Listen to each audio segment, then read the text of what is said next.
আপনারা কখনো লাশ গোসল করাইছেন?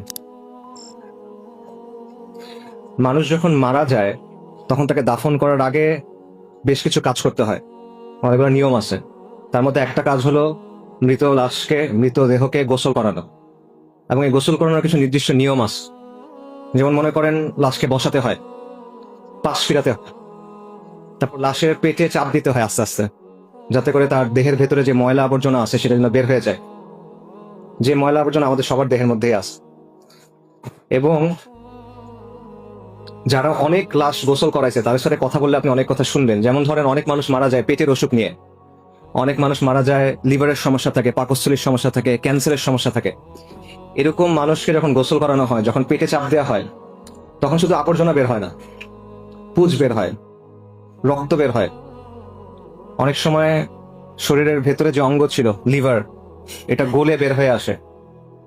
অনেক সময় খণ্ড বিখণ্ড হয়ে বের হয়ে আসে, অনেক দুর্গন্ধ হয়। তখন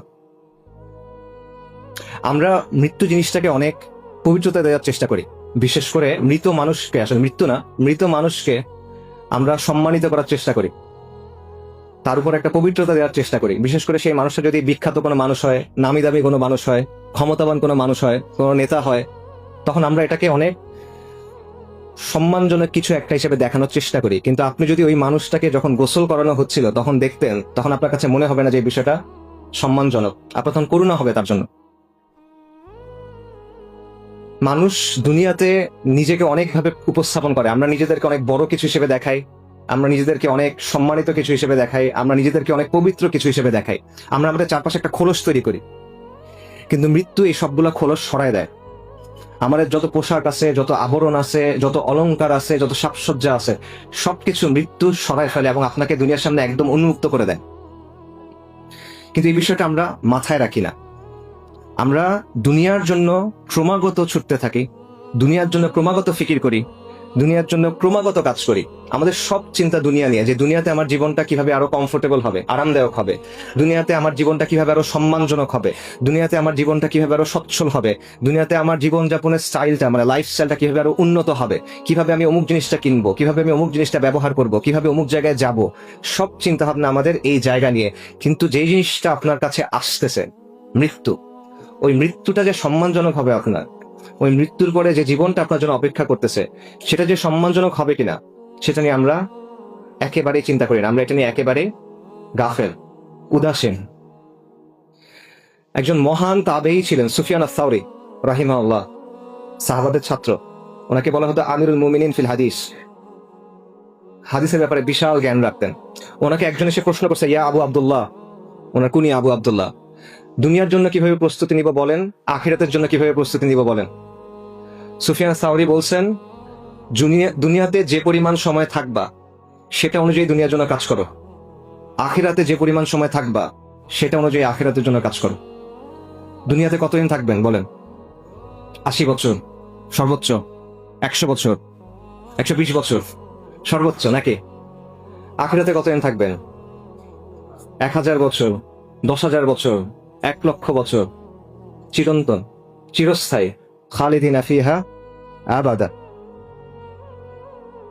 দুনিয়ার জীবন হলো ক্ষণস্থায়ী, আখিরাতের জীবন হলো চিরস্থায়ী। কিন্তু আমরা আখিরাতের জীবনটা নিয়ে চিন্তা করি না। আল্লাহ সুবহানাহু ওয়া তাআলা কোরআনে বলছেন, কুল্লু নাফসিন যায়িকাতুল মাউত, নিশ্চয়ই প্রত্যেক জীবকে মৃত্যুর স্বাদ আস্বাদন করতে হবে।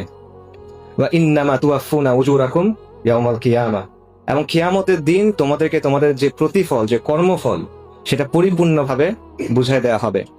ফামান যুহজিয়া আনিন নারি ওয়া উদখিলাল জান্নাতা ফাকাদ ফাজ, যাকে আগুন থেকে রক্ষা করা হবে এবং জান্নাতে প্রবেশ করানো হবে, সে হলো সফল। ওয়ামাল হায়াতুদ দুনিয়া ইল্লা মাতাউল গুরুর, এই দুনিয়ার জীবন হলো ছলনাময় ভোগ, ছলনা, প্রতারণাময় একটা ভোগ, এটা ছাড়া কিছুই না। সূরা আলে ইমরানের আয়াত।